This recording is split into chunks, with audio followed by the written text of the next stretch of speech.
आज सबसे पहले जिस खबर की हम बात करने जा रहे हैं वो खबर इन तस्वीरों से खासा संबंध रखती है। ये तस्वीरें आज लगभग सभी को याद होंगी। इन तस्वीरों को आप पहचानें, ये वो आतंकी है और ये वो सरगना है जो कि एक बड़ी आतंकी साजिश को अंजाम देने की फिराक में थे।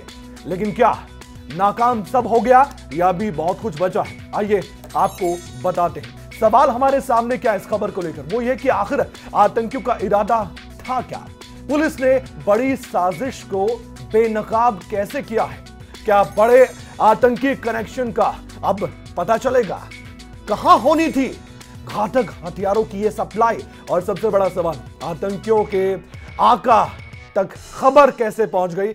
यह भी एक बड़ा सवाल जरूर हमारे सामने उठ खड़ा हुआ है। इसलिए आज हम इस पर बातचीत करने जा रहे हैं।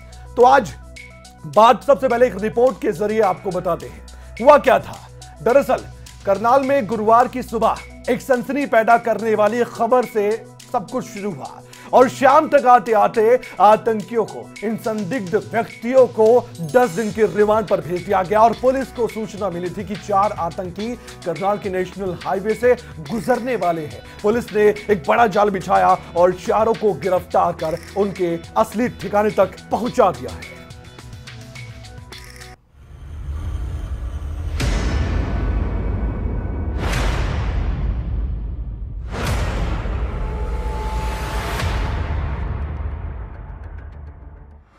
आतंकी नंबर 1, आतंकी नंबर 2, आतंकी नंबर 3 और आतंकी नंबर 4। इन 4 आतंकवादियों की साजिश बेनकाब हो गई है। पुलिस ने इन्हें करनाल से गिरफ्तार किया है। चारों दहशतगर्दों के मंसूबे देश को दहलाने के थे, लेकिन पुलिस ने इनको बेपर्दा कर दिया। करनाल पुलिस ने सुबह मधुबन नेशनल हाईवे स्थित बरसाड़ा टोल प्लाजा के पास से एक इनोवा कार में 4 युवकों को गिरफ्तार किया। जैसे ही पुलिस की कार्रवाई आगे बढ़ती गई, पुलिस के सामने कई चौंकाने वाले खुलासे हुए।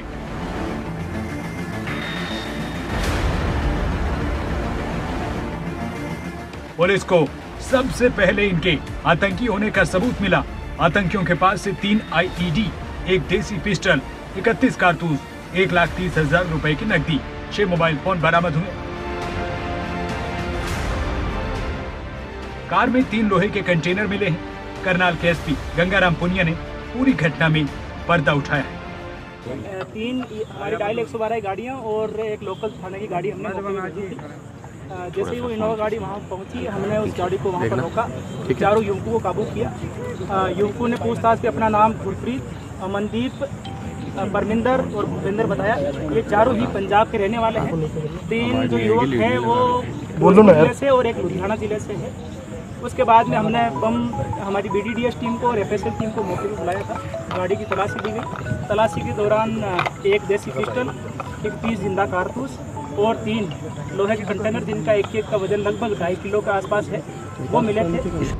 करनाल पुलिस का कहना है कि चारों पाकिस्तानी आतंकी हरविंदर सिंह रिंदा के इशारे पर काम कर रहे थे। रिंदा ने ही इन्हें असला सप्लाई किया था, उसे आदिलाबाद तेलंगाना में पहुंचाने का काम दिया था। बदले में चारों को मोटी रकम मिलनी थी। इससे पहले भी आरोपी नांदेड़ के पास ऐसी कंसाइनमेंट पहुंचा चुके हैं। रिंदा इन्हें ड्रोन से पाकिस्तान से सप्लाई कर रहा था, मोबाइल ऐप से लोकेशन सेंड कर रहा था। उसके बाद ये विस्फोटक को बताई हुई लोकेशन पर पहुंचाते थे। हरविंदर सिंह जो रिंदा है वो पाकिस्तान में वहाँ रह रहा है और आतंकी गतिविधि में संलिप्त रहा है। वो ही इनको एक्सप्लोजिव्स और NDPS की जो सामग्री है उपलब्ध कराता है और साथ में ही इनको एक लोकेशन भी भेजता है और उस लोकेशन पे इनका काम ये होता है कि वहाँ पर जो एक्सप्लोजिव्स या हथियार है वो रख करके आने। देखिए, इनको हरविंदर सिंह जो रिंदा है उसने एक ऐप के जरिए लोकेशन भेजी थी। आदिलाबाद के आसपास की लोकेशन है, वहाँ पर इनको ये जो एक्सप्लोजिव्स है और जो हथियार है वो रख करके। आदिलाबाद दिल्ली सर? ना तेलंगाना सर। पाकिस्तान से लोकेशन भेजी थी सर? हाँ जी 3 आतंकी फिरोजपुर के रहने वाले बताए जा रहे हैं और जो भूपिंदर है वो लुधियाना का रहने वाले बताया जा रहा है। इसके अलावा जो इनका आका है जिसके इशारे पर ये काम कर रहे थे रिंदा, वो नांदेड़ का रहने वाला बताया जा रहा है, लेकिन वो पाकिस्तान के अंदर था और उसी के इशारे पर ये काम कर रहे थे। गुरप्रीत की मुलाकात जेल में राजवीर के जरिए रिंदा के साथ हुई थी और उसके बाद ये हथियार सप्लाई करने का, विस्फोटक सामग्री सप्लाई करने का काम इन्होंने शुरू कर दिया था। इंटेलिजेंस ब्यूरो को मिली जानकारी के बाद करनाल पुलिस और सुरक्षा एजेंसियां बस्ताड़ा टोल प्लाजा के पास नाका लगा चुकी थी। इनोवा गाड़ी को चेकिंग के लिए रोका। पुलिस ने चारों को गिरफ्तार कर तलाशी ली। असला बारूद बरामद हुआ। पुलिस चारों को मधुबन थाना ले गई। कोर्ट ने चारों आतंकियों को 10 दिन की रिमांड भेज दिया है। करनाल के बस्ताड़ा टोल प्लाजा से गिरफ्तार किए गए चारों आतंकियों को करनाल कोर्ट में पेश किया गया, जहां से उन्हें 10 दिन के पुलिस रिमांड पर भेज दिया गया है। 15 मई तक उन चारों आतंकियों को पुलिस रिमांड पर भेज दिया गया है। बड़ी ही सुरक्षा के बीच चारों आतंकियों को कोर्ट में पेश किया गया। सीआईए में लगातार उन आतंकियों से पूछताछ की जा रही थी। करनाल पुलिस पूछताछ कर रही थी, चंडीगढ़ के प्रशासनिक अधिकारी पूछताछ कर रहे थे, पंजाब पुलिस की टीमें पूछताछ कर रही थी, इंटेलिजेंस की टीमें पूछताछ कर रही थी और उसके बाद वहीं पर उनका मेडिकल होता है और फिर करनाल कोर्ट में उन्हें पेश किया जाता है, जहां से 10 दिन के पुलिस रिमांड पर उन्हें भेज दिया गया है। करनाल से गिरफ्तार किए गए इन चारों आतंकवादियों पर एडीजीपी संदीप खीरवार ने बताया है कि पंजाब, हरियाणा और केंद्रीय एजेंसियों ने संयुक्त ऑपरेशन किया। उन्होंने कहा कि सभी पहलुओं की जांच हो रही है। अंदेशा है कि इसमें कुछ और लोग शामिल हो सकते हैं। जांच के दौरान इसका पूरा बैकग्राउंड देखा जाएगा। इसके पीछे की चैन की जांच होगी। देखिए, हम इस समय कुछ भी कमेंट नहीं करना चाहेंगे।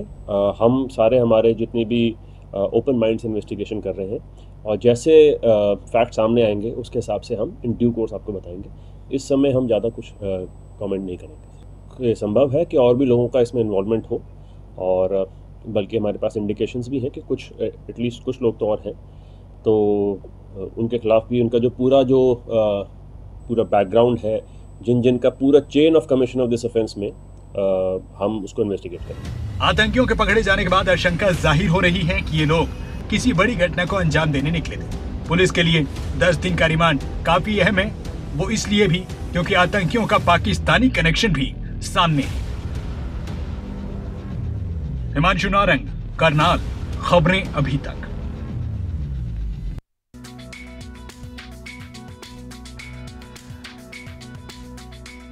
अब खबर पर पकड़ बनाते हैं और कुछ जानकारी जो आपके लिए जानना जरूरी है, आइए आपको बता भी देते हैं। इस पूरे मामले को लेकर, इस पूरे आतंकी कनेक्शन को लेकर बहुत सी जानकारियां हैं जो जानना जरूरी है। करनाल से 4 आतंकियों को सबसे पहले गिरफ्तार किया गया। पकड़े गए आतंकियों में 2 सगे भाई भी हैं। जी हां, 2 सगे भाई इस तरह की घटना को अंजाम देते हैं, बड़ा सवाल था। आतंकी सिग्नल और वीआईपी ऐप के जरिए बातचीत किया करते थे अपने आकाओं से और आदेश का प्रमुखता से पालन किया जाता था। अमल में पूरा आदेश लाया जाता था, जो भी कहा जाता था वो करते थे। पुलिस को आतंकियों के बारे में एक बड़ा इनपुट मिला, पंजाब से मिला और पुलिस को विस्फोटक हथियार की जानकारी भी मिली थी। यह सबसे बड़ी जानकारी है। पुलिस ने बस्ताड़ा टोल प्लाजा पर नाका लगाया था। वहां पर नाका लगाकर एक बड़ी प्लानिंग थी, बड़ा जाल बिछाया गया था और दिल्ली की गाड़ी देखी। दिल्ली की गाड़ी को आता देख पुलिस ने उसे अचानक रोक लिया। पुलिस को लग रहा था कि यही वो आतंकी हो सकते हैं और गिरफ्तार आतंकियों की पहचान फिर गुरप्रीत सिंह के रूप में हुई, अमनदीप सिंह, भूपेंद्र और परमिंदर सिंह के रूप में हुई। और एक और बात, गाड़ी में विस्फोटक पदार्थ होने की आशंका के चलते खुली जगह पार्क किया गया था। यह सबसे बड़ी बात निकलकर बाद में सामने आई, तस्वीर भी हमने दिखाई थी। और गिरफ्तार किए गए युवकों में से गुरप्रीत लुधियाना जेल में बंद था। यह अहम बात निकलकर सामने आई थी। गुरप्रीत की मुलाकात बटाला के रहने वाले राजवीर सिंह से हुई थी। राजवीर ने गुरप्रीत की मुलाकात, काफी अहम मुलाकात थी, पाकिस्तान में रहे हरविंदर सिंह रिंदा से करवाई थी। राजवीर ने मुख्य साजिशकर्ता हरविंदर सिंह रिंदा ही है, उसका संबंध नांदेड़ से भी रहा है। जी हां, मुख्य साजिशकर्ता का संबंध नांदेड़ से रहा है और हरविंदर सिंह रिंदा 11 साल की उम्र में नांदेड़ चला गया था। नांदेड़ से बहुत कुछ उसने सीखा भी, जहां वो अपराध की दुनिया में शामिल भी हो गया था। और फिर क्या था, उसने 18 साल की उम्र में अपने एक रिश्तेदार की हत्या भी कर दी थी। इतना बड़ा यह अपराधी था। नांदेड़ में वो कई लूटपाट और हत्या की कोशिश में भी था और इस मामले में वांछित भी है। पुलिस का दबाव बढ़ा तो वो 2016 को पंजाब लौट आया। 2016 से 2018 के बीच वो छात्र राजनीति में भी सक्रिय रहा। यहीं से युवाओं को बरगला रहा था। लेकिन अभी सवाल और भी थे इस पूरे मामले को लेकर। सवाल क्या है, आइए बताते हैं आपको। दूसरी रिपोर्ट में क्या सवाल हमारे सामने होंगे उसके बारे में जानकारी देना जरूरी हो जाता है। देखिए, गिरफ्तारी से आतंक पर क्या रोक लगेगी, ये बड़ा सवाल है। जो ये करना चाहते थे वो अब रुक जाएगा। पुलिस के लिए 10 दिन कितने अहम होने वाले हैं और आतंकियों ने क्यों हरियाणा का रास्ता चुना, और ये हरियाणा से गुजर रहे थे तो इनपुट जैसे मिले तो हरियाणा पुलिस को कामयाबी कैसे मिली। मुख्यमंत्री मनोहर लाल और गृह मंत्री अनिल विज ने किसकी तारीफ की है, अब ये जानने का वक्त भी इस पूरी खबर में आ चुका है। तो चलिए ये भी जानने का प्रयास कर लेते हैं। तो आतंकियों की गिरफ्तारी पर नेताओं ने पुलिस और सुरक्षा एजेंसियों की तारीफ की थी। प्रदेश के गृह मंत्री अनिल विज, मुख्यमंत्री मनोहर लाल ने आतंकियों की गिरफ्तारी पर अपनी प्रतिक्रिया भी दी है। ये रिपोर्ट भी आप देखिए।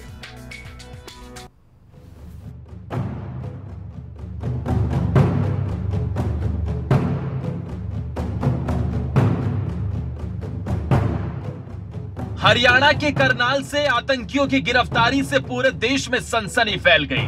पुलिस को 4 आतंकियों के अलावा भारी मात्रा में हथियारों का जखीरा बरामद हुआ है। सुरक्षा एजेंसियां अब इन आतंकियों की कुंडली खंगालने में जुट गई हैं। चारों आतंकियों को लेकर जो खुलासे हो रहे हैं वो बेहद ही सनसनीखेज है।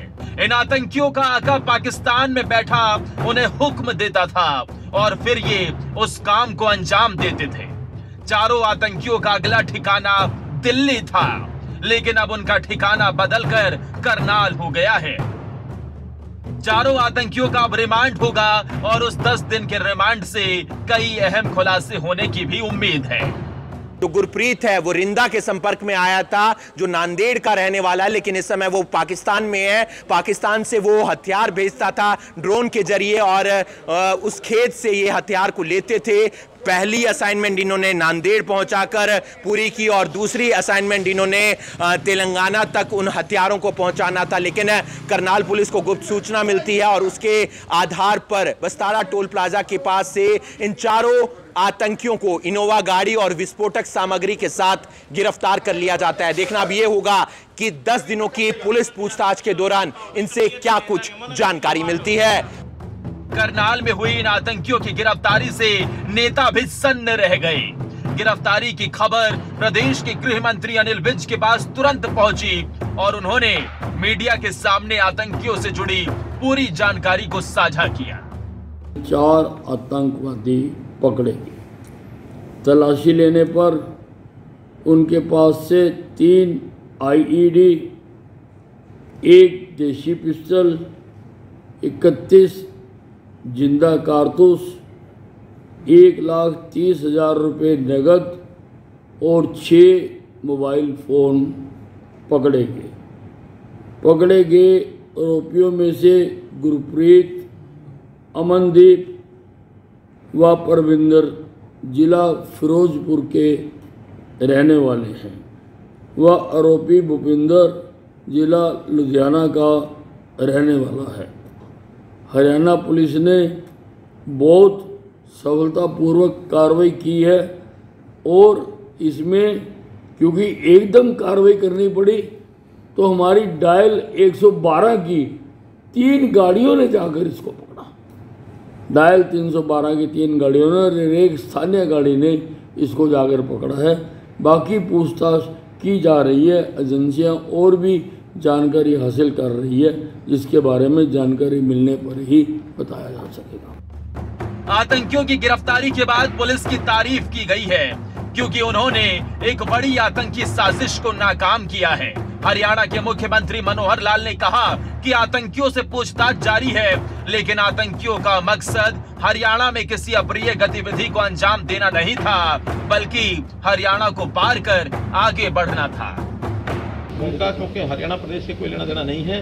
पंजाब की इन्फॉर्मेशन हमें मिली थी और उस पंजाब की इन्फॉर्मेशन आधार पर बस्ताड़ा टोल पर हमने गाड़ी पकड़ी है, जिसमें कुछ असला भी मिला है, वो लोग भी पकड़े हैं, लेकिन उनसे अब तफ्तीश चल रही है क्योंकि अभी पकड़े गए हैं।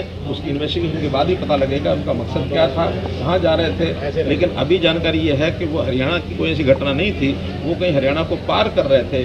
वो सारी जानकारी सुरक्षा एजेंसियाँ उसकी लेंगी तो जानकारी आपको मिलेगी।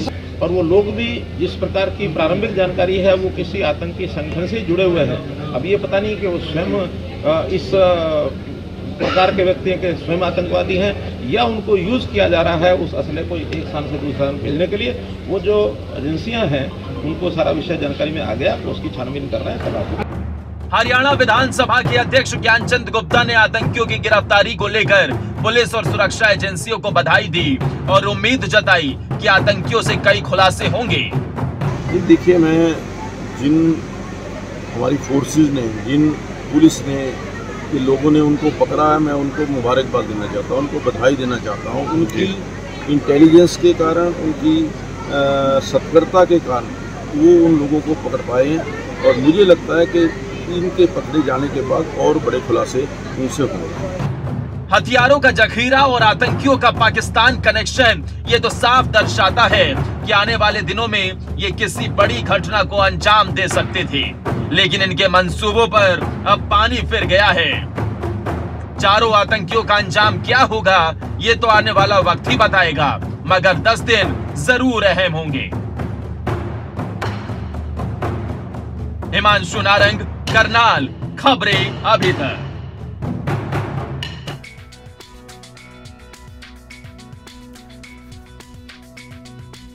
10 दिन का रिमांड और कई ऐसे सवाल जिनके जवाब मिलना बाकी है।